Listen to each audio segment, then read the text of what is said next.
Bonsoir. Vous écoutez Modeste Schwartz, les post-occidentaux parlent de post-occidentaux. Vous écoutez plus précisément l'épisode numéro 15 de la série Entendu à Budapest. Ce sera un épisode légèrement hors série dans sa structure, dans la mesure où j'ai l'intention d'y confronter et d'y compiler les opinions d'une part d'un expert machiavélophone, déjà amplement présenté et commenté dans cette série, qui est le général israélien de langue maternelle hongroise Robert Castel,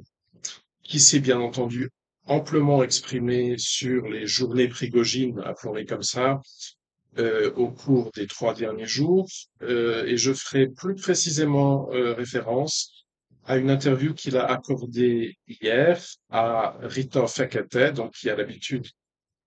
de l'interviewer pour la chaîne Hit Radio. En l'occurrence, c'est sous la forme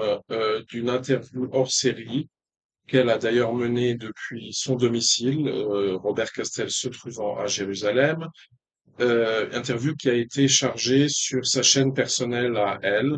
hein, Rita Fekete, tout en travaillant pour Hit Radio et en uploadant la plupart de ses interviews sur la chaîne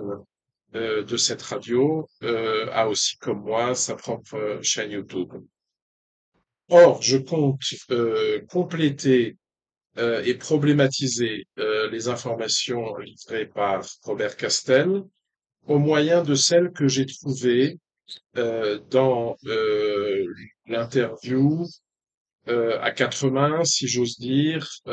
était aussi présent Laurent Ellinger. L'interview donnée, moi, les propos qui m'intéressaient le plus étaient ceux de Romain Bessonnet. Hein. Alors, je ne présenterai pas Romain Bessonnet parce que les francophones ont l'embarras du choix des moyens de se renseigner s'ils ne savent pas encore qui est Romain Bessonnet. Euh, Internet est plein d'informations en français, y compris d'informations délirantes. Hein. J'imagine que Conspiracy Watch a dû nous expliquer que c'est un complotiste lié à l'extrême droite, etc. Bon, c'est pas grave. En tout cas, les informations existent. Romain Bessonnet, donc qui est russophone, qui est surtout connu pour avoir traduit des textes de Vladimir Poutine et sur Vladimir Poutine, a en commun avec Robert Castel, effectivement, d'être l'un comme l'autre, chacun dans son contexte culturel respectif, hein, donc les médias hongrois dans le cas de Robert Castel, euh, les médias français dans le cas de Romain Bessonnet, les qualifient, le mainstream en tout cas, les qualifie l'un comme l'autre d'experts pro-russes. Or, comme ma propre position en général est, comme vous avez pu le remarquer, une position, appelons-la poutino-sceptique, je considère comme tout particulièrement important de convoquer avant tout des opinions venant de l'horizon intellectuel pro-russe. Il est vrai par ailleurs que de toute façon, même si ce n'était pas le cas, je ne consacrerai probablement pas beaucoup plus de temps, c'est-à-dire pas de temps du tout, à démonter l'argumentation, si on peut appeler ça comme ça, des pro-ukrainiens qui, en général, me semble délirante et de mauvaise foi. Hein, donc, je ne crois pas qu'on ait vraiment tellement besoin de mes lumières pour se rendre compte que ces gens-là soit mentent, soit sont en état second. Donc, le, les propos émanant des milieux pro-russes en Occident me semblent quand même en général plus intéressants. Je trouve qu'il y a en général plus de rationalité dans leur position et avant tout dans une position, disons, de base que finalement je partage et qui est de considérer que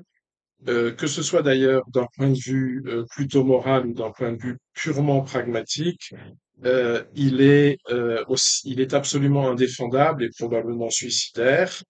de raisonner en décidant de ne pas tenir compte du tout des intérêts russes, de l'existence de la Russie et disons de l'inévitabilité de l'existence d'une Russie défendant ses intérêts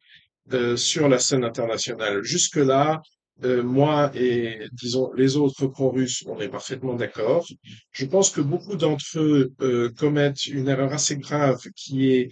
de confondre, de littéralement identifier intellectuellement Vladimir Poutine et son régime avec la Russie. Alors certes, pour l'instant, l'un représente l'autre, mais ça n'a pas toujours été le cas. Ça fait à peu près 20 ans que c'est le cas. Ça ne sera pas toujours le cas. Et je pense qu'il est intellectuellement sain de s'efforcer de maintenir les deux à bonne distance, ne serait-ce que parce qu'on pourrait un jour être amené à se rendre compte qu'on a dit des énormités du fait, disons, de ce culte poutinolâtre qui, malheureusement, domine une bonne partie du spectre pro-russe. Alors, j'ai parlé d'une perspective morale et d'une perspective pragmatique. Bien évidemment, les deux intervenants dont je compte relayer, confronter les propos aujourd'hui sont assez complémentaires aussi de ce point de vue,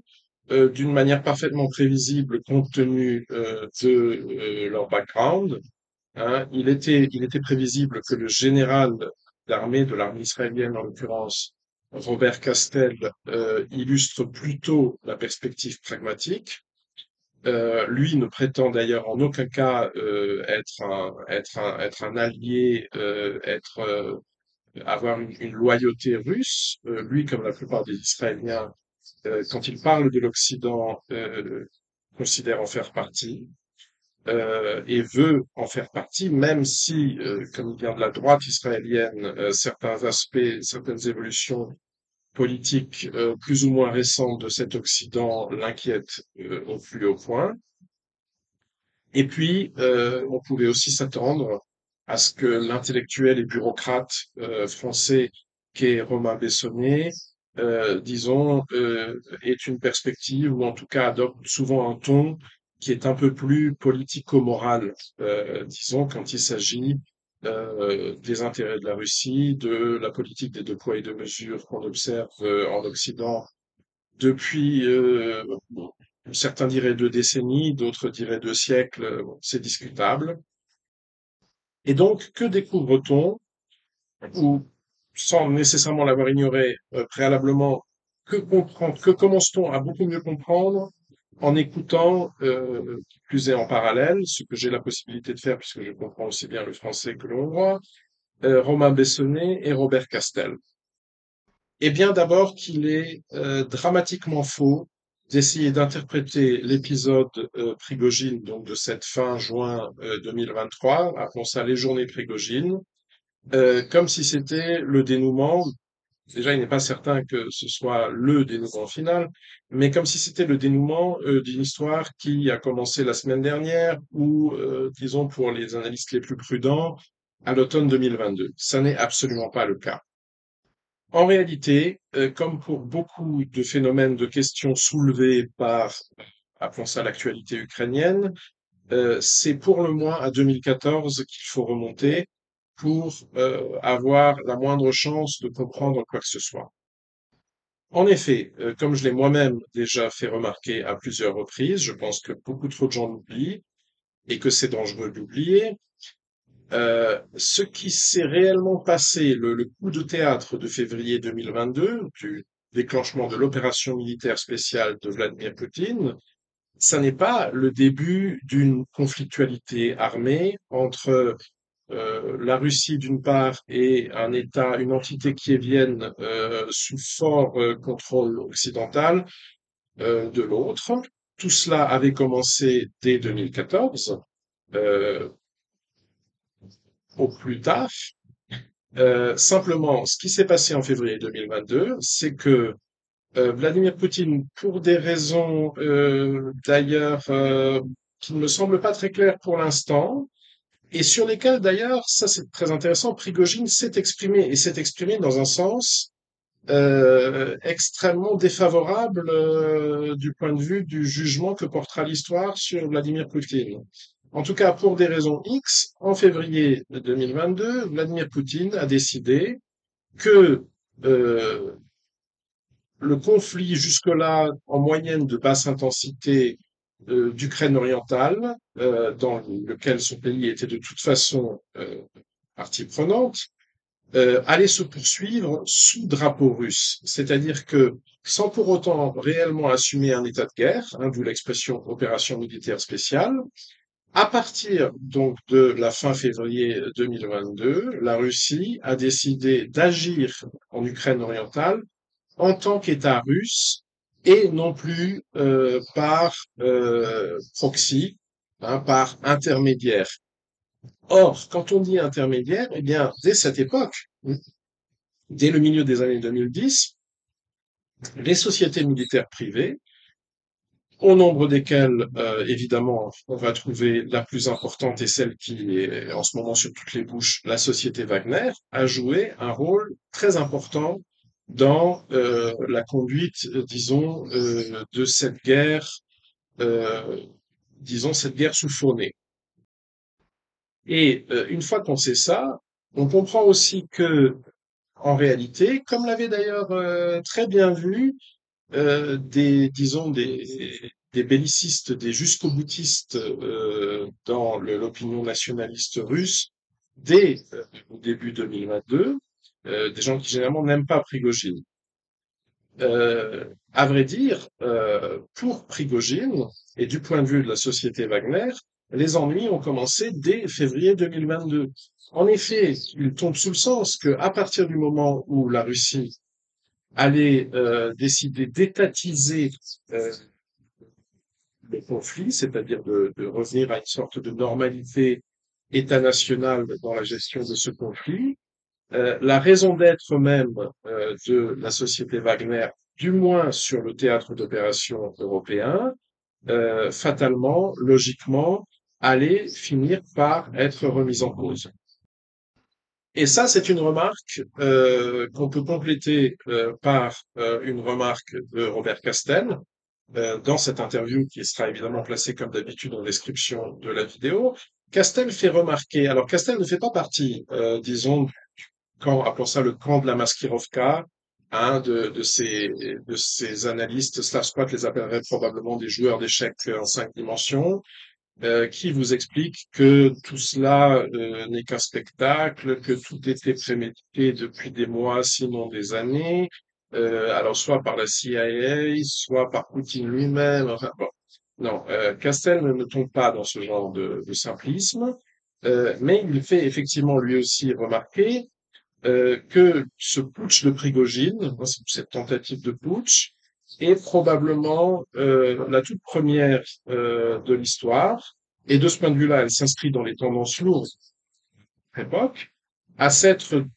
à s'être déroulée, et je reprends ces termes, à 99% dans l'espace informationnel. C'est-à-dire que les quelques accrochages qui ont, semble-t-il, quand même fait, je crois, 13 morts en tout en Russie, entre forces loyalistes russes et colonnes de Wagner qui ont notamment abattu un ou deux hélicoptères. Ces quelques accrochages ne représentent pratiquement rien par rapport au poids informationnel, c'est-à-dire à l'attention pratiquement obsessive et mondiale dont cet épisode de 3 jours a joui, au demeurant exactement comme la réalité, ça c'est un peu dur à dire quand on pense notamment aux déboires des civils ukrainiens, etc., et des soldats ukrainiens, mais la réalité de ce conflit en Ukraine orientale elle-même n'a là aussi absolument rien à voir avec le poids aussi bien économique que idéologique, informationnel, etc., qui est celui de cette vraie fausse Troisième Guerre mondiale, c'est-à-dire des sanctions, de la diabolisation de la Russie, etc. Tout cela va avoir des conséquences qui dépassent de loin les conséquences qui devraient normalement être celles d'un conflit comme le conflit en cours dans l'est de l'Ukraine et qui n'est, hein, même si c'est un peu douloureux pour les Européens de l'admettre, que l'une des 40 guerres, plus ou moins 40 guerres, actuellement en cours sur la planète. Bon, simplement, la plupart ont lieu en Afrique, avant tout en Afrique, dans le sous-continent indien, en Amérique du Sud, etc. Or, une des raisons qui fait dire à Robert Castel que l'aspect cinétique, je reprends ces termes, c'est-à-dire en fait la partie matérielle concrète de l'affrontement, donc que l'aspect cinétique de la tentative de coup d'État ne pouvait pas être pris trop au sérieux, c'est que lui, évidemment, en soldat qui a vécu des conflits réels, est très attentif à certains aspects qui échappent facilement aux commentateurs civils et même à certains militaires comme les gamelins de plateau des médias français qui n'ont jamais fait aucune guerre, euh, et notamment à l'aspect logistique, hein. Or, il fait remarquer que ça n'est probablement pas par hasard que l'une des seules frappes que les forces loyalistes aient dirigées contre Wagner, même si c'est une frappe qui n'a pas forcément fait de victimes dans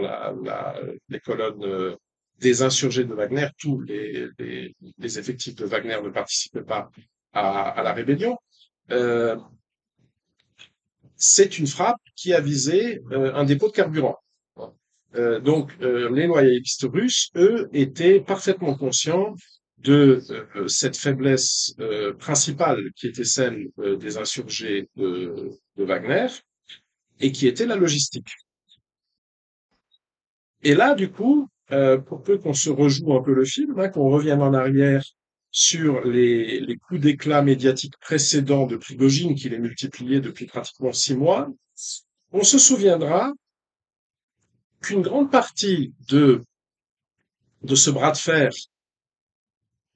qui, dès le début, semblait opposer Prigogine à l'État russe en général et avant tout à la direction du ministère de la Défense, hein, ces bêtes noires, les bêtes noires de Prigogine que sont Shoigu et Gerasimov, une grande partie de ce bras de fer tournait justement autour de la question de la logistique. Or, si il est à vrai dire probable que les accusations adressées à l'époque, adressées tout au long de ces 6 mois par Prigogine, étaient en grande partie fondées, c'est-à-dire que l'inefficacité, j'allais presque dire proverbiale, de la bureaucratie russe, en l'occurrence de la bureaucratie militaire russe, devait créer beaucoup de problèmes de logistique pour les combattants de Wagner. À la lumière de ce qui s'est passé depuis, c'est-à-dire à la lumière des 3, 4 derniers jours, on peut aussi se demander dans quelle mesure le maintien de cette dépendance logistique n'était pas aussi voulu par, disons, le pouvoir étatique russe, et ce pour des raisons politiques. C'est-à-dire que d'une certaine manière, ce que Prigogine aurait bien voulu, en s'appuyant sur cette légitimité que lui donnait le combat, l'Armageddon de Bakhmout, ce qu'il aurait bien voulu obtenir, c'est ce que dans le monde économique, le monde des entreprises, et d'ailleurs la PMC Wagner est une entreprise, c'est ce qu'on appelle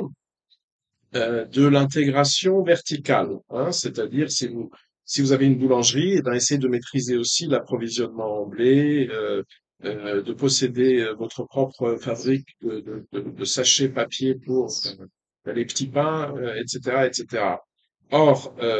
rétrospectivement, on se rend compte que c'est justement l'absence d'une telle intégration verticale qui a rendu Prigogine, quand bien même il aurait été samedi dernier à la tête de 20 000 hommes, semble-t-il, mais quand bien même ça aurait été 50 000, le fait est que sans appui logistique, de toute façon, il ne risquait pas de faire grand-chose. Bon. Alors, dans quelle mesure est-ce un hasard? Dans quelle mesure peut-on penser que cette préoccupation de, en quelque sorte, maintenir en laisse Wagner par le biais de la logistique a peut-être existé dès le début?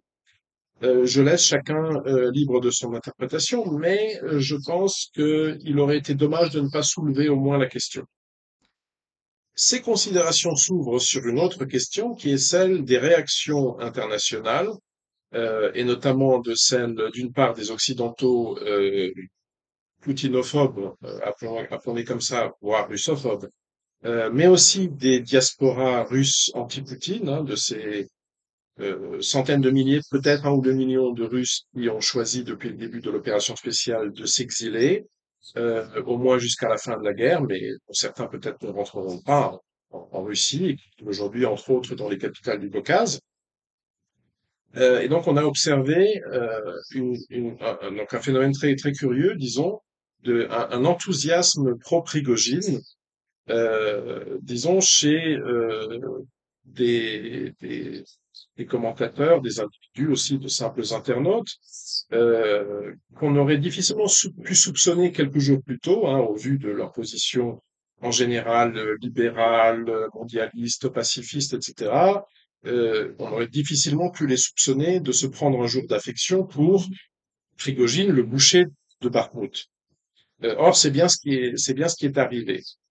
Alors, que penser de telles réactions? Ce qui finalement ouvre une question plus générale et plus théorique, qui est où est-ce qu'il faut classer le phénomène Prigojine? Hein, c'est-à-dire, Prigojine, est-ce, alors en simplifiant tragiquement les termes du débat, Prigojine, est-ce plutôt de la gauche ou plutôt de la droite? Et là, ma réponse, mais qui je pense est aussi celle de plus ou moins tous les observateurs avisés, c'est que Prigojine, finalement, c'est sinon un bon représentant à titre personnel, mais du moins que le rôle qui était alloué à Prigojine dans ces opérations ukrainiennes, aussi bien avant, je le répète, aussi bien avant février 2022 qu'après février 2022, est une conception, disons, de l'action internationale de la Russie qui finalement, longtemps avant ces journées Prigojine, longtemps avant cette tentative de putsch, euh, convenait mieux, était plus compatible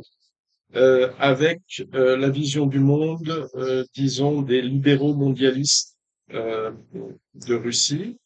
aussi bien formellement opposés au régime de Vladimir Poutine qu'au sein même du parti, qui est un parti, qui est une sorte de parti unique, hein, tellement grand que finalement toutes les tendances politiques du pays ont tendance à s'exprimer plutôt à l'intérieur de ce parti, hein, le parti Russie unie de Vladimir Poutine. Et donc aussi bien, on va dire, la branche centriste, libéral, mondialiste de ce parti que les groupes, groupuscules qui ont tendance à idéologiquement beaucoup ressembler à cette branche en dehors du régime et contre le régime, tous ces gens, je pense, se félicitaient de voir Vladimir Poutine adopter cette méthodologie de pression militaire indirecte à travers des sociétés militaires privées, donc aussi à travers Wagner, et ce pour une raison simple, c'est que comme la fuite, à partir du moment où le mot de mobilisation a été prononcé, de quelque chose entre 700 000 et peut-être 1 million de jeunes Russes, pour la plupart vivant dans les centres-villes de Moscou et de Saint-Pétersbourg, pour la plupart hautement diplômés, etc. Donc leur fuite devant la mobilisation a bien montré que de ce point de vue-là, Poutine, quelle que soit la réalité de ses convictions personnelles, eh bien, est avant tout un leader démocratique, sensible au mouvement tectonique de son opinion publique, et comme d'habitude, en privilégiant d'ailleurs l'opinion publique des centres-villes, hein, qui a toujours tendance à exercer une influence disproportionnée sur les leaders démocratiques pour une raison assez simple, c'est que ces centres-villes eux-mêmes y vivent et que cette jeunesse, souvent idéologiquement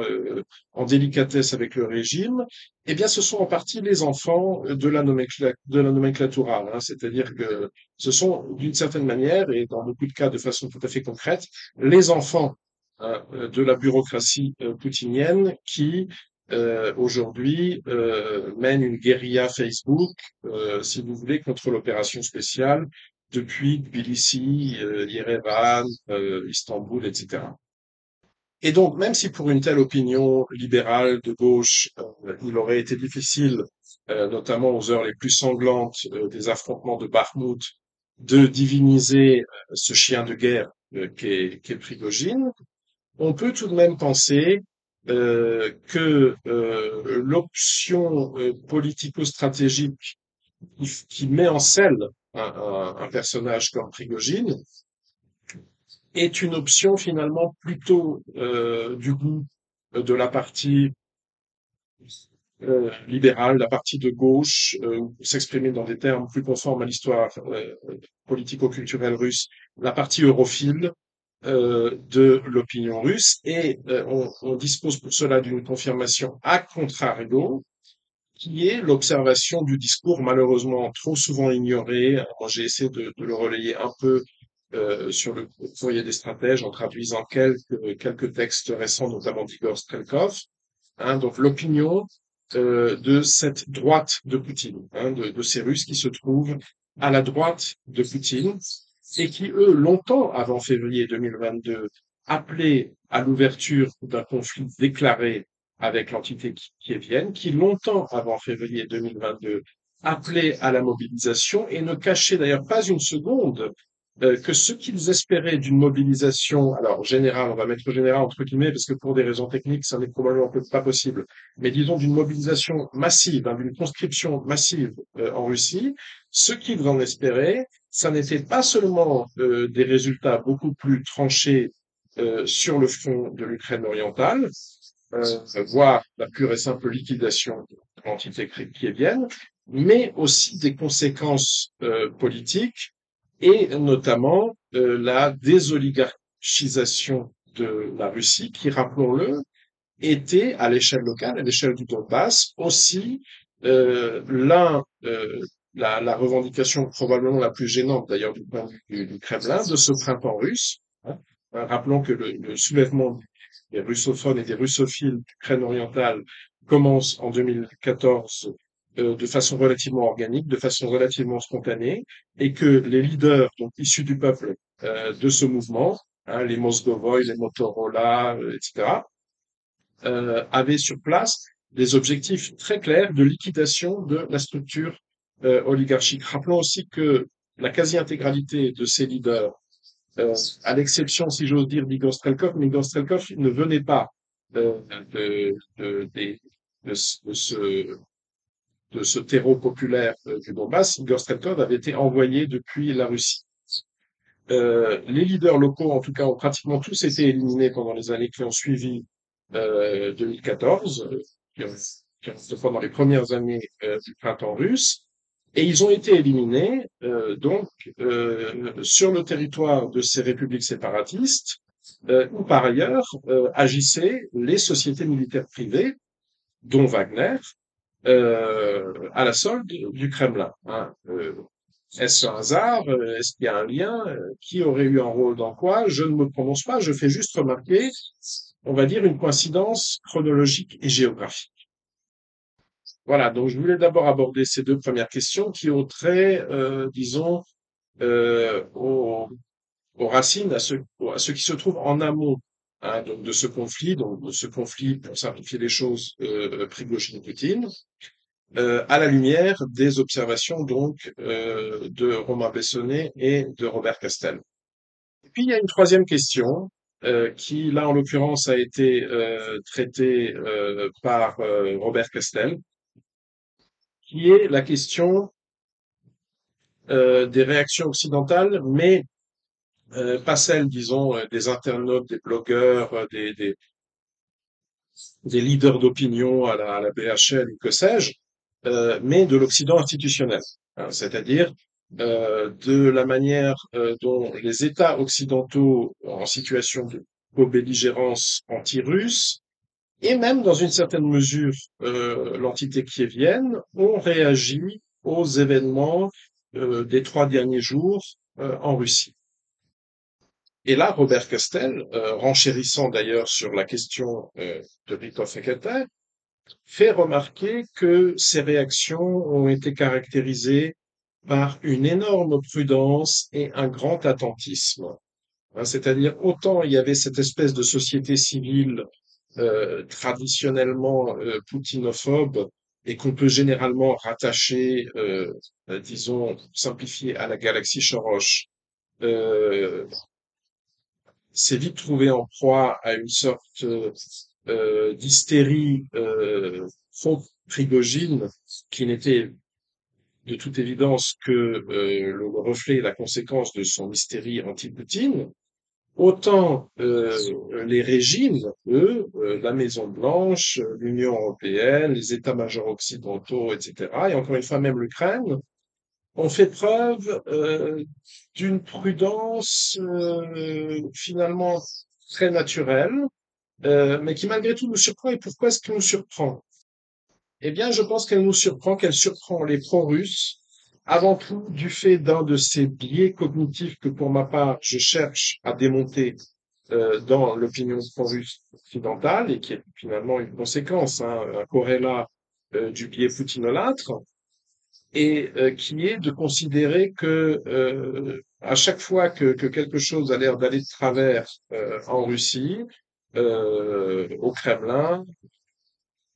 dans le régime de Vladimir Poutine, eh bien, ça ne peut signifier qu'une seule chose, c'est que les forces du mal, hein, donc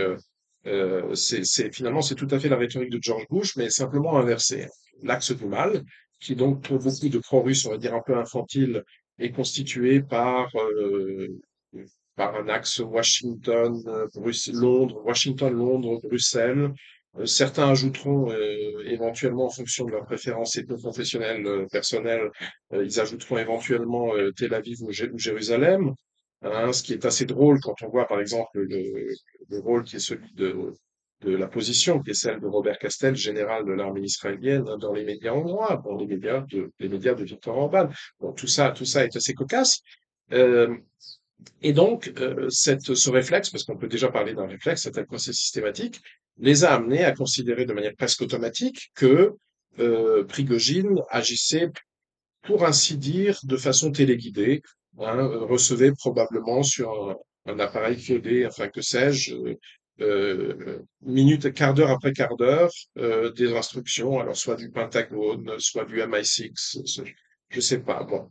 dans une telle perspective, hein, quand on a une telle vision du monde, effectivement, on ne peut que s'étonner ensuite on va dire, du quasi-silence et des déclarations extrêmement feutrées qui ont été celles des pouvoirs occidentaux. Alors moi, ça ne m'a pas surpris, hein, parce que moi, et je renverrai ici les auditeurs à mes articles de fond, à un article de fond sur le site d'égalité et réconciliation consacré au face-à-face Soros-Kissinger, et puis aussi un article, un double article, enfin un article en deux parties du courrier des stratèges consacré à Poutine et Kissinger. Moi, je considère depuis longtemps que ce qu'on appelle mondialisme dans un contexte occidental, donc les forces mondialistes en Occident, en réalité, dans beaucoup de contextes, peuvent être analysés, groupés en réalité en deux camps, dont les positions sont, à vrai dire, de plus en plus divergentes à mesure que le projet politique de l'un des deux camps, du camp davosien, du camp kissingerien, a tendance à se traduire de plus en plus dans la réalité, à devenir une réalité. À mesure que la grande réinitialisation avance, on se rend compte que finalement, elle ne fait pas tout à fait l'affaire des Chorrochiens. Et c'est notamment le cas en matière de, disons, dans le traitement dont ces mondialistes considèrent que l'Occident devrait le réserver au régime autoritaire de l'Est, hein, donc avant tout à la Chine de Xi Jinping et à la Russie de Vladimir Poutine. Or, de ce point de vue, l'opinion finalement aussi très réaliste hein, que relaye, évidemment sans citer de source. Il se peut aussi que pour lui ce soit quelque chose de tout à fait naturel, que cette mise de source, quand bien même il aurait conscience d'ailleurs de l'arrière-fond idéologique de cette position, je pense qu'il serait imprudent de sa part de le mentionner. Robert Castel, en tout cas, explique donc la prudence des réactions occidentales en rappelant quelques éléments d'une grande simplicité qui sont finalement tout simplement, hein, c'est le contenu du discours d'Emmanuel Macron au sommet de Munich de ce printemps, dont beaucoup d'éléments ont d'ailleurs été repris dans son discours au sommet plus récemment au sommet de Bratislava. Alors simplement, évidemment, Emmanuel Macron est un chef d'État occidental, c'est un politicien élu, et il ne dispose pas, disons, de la liberté de parole et, disons, du droit au cynisme, qui est celui de Robert Castel. On trouvera donc finalement une formulation beaucoup plus directe, beaucoup plus simple, beaucoup plus terre à terre de cette position dans les propos de Robert Castel. Robert Castel rappelle que la Russie, comme l'Union soviétique précédemment, euh, dans la tête des leaders occidentaux, ça se résume avant tout à 6000 têtes nucléaires. Qu'il est absolument hors de question, pour cette simple raison, de vouloir réellement déstabiliser la Russie, la partager en une demi-douzaine, voire une douzaine de nouveaux États indépendants sur une base ethnique, etc. Comme on peut parfois voir, alors d'une part chez certains idéologues, notamment balto-polonais, qui eux prennent peut-être ce genre de délire au sérieux, je ne sais pas, et puis qui sont ensuite repris évidemment par cette partie, on va dire, infantile de l'opinion pro-russe occidentale, qui est toujours disposée à croire n'importe quoi pour peu que ça confirme son biais cognitif, et ce, alors même que, disons, un leader aussi peu suspect euh, de russophilie, d'antimondialisme, que sais-je, comme Emmanuel Macron, a explicitement, hein, là je pense à son discours de Munich, explicitement rappelé qu'il n'en était pas question, hein, qu'il n'est pas question d'orchestrer un changement de régime par l'extérieur, donc de type Maïdan, à Moscou. Alors, que les services occidentaux aient été en contact avec Prigojine, comme ils sont en contact en réalité avec tout le monde, parce que tout le monde est en contact avec tout le monde, non seulement je ne l'exclus pas, mais je le considère même comme très très probable. Qu'ils aient eu des signaux faibles, voire des signaux forts, voire carrément des avertissements en amont de la tentative de putsch, ou disons de la rébellion de Prigojine, c'est aussi extrêmement probable. Euh, qu'ils s'empressent évidemment, qu'à ce que certains d'entre eux s'empressent a posteriori de tirer de l'épisode des leçons qui vont dans le sens d'une fragilité du régime, voire de l'armée russe, etc. J'allais dire cette bonne guerre. Euh, qu'ils aient réellement voulu, à travers Prigojine, faire tomber le régime de Vladimir Poutine, voire, alors là on est vraiment dans le délire, remplacer Vladimir Poutine par Evgeny Prigojine, ça c'est ce qui me semble totalement exclu. Et c'est aussi l'opinion de Robert Castel et je pense de tous les observateurs un tant soit peu avertis et un tant soit peu lucides dans cette question. Et voilà, circuler, il n'y a rien à voir.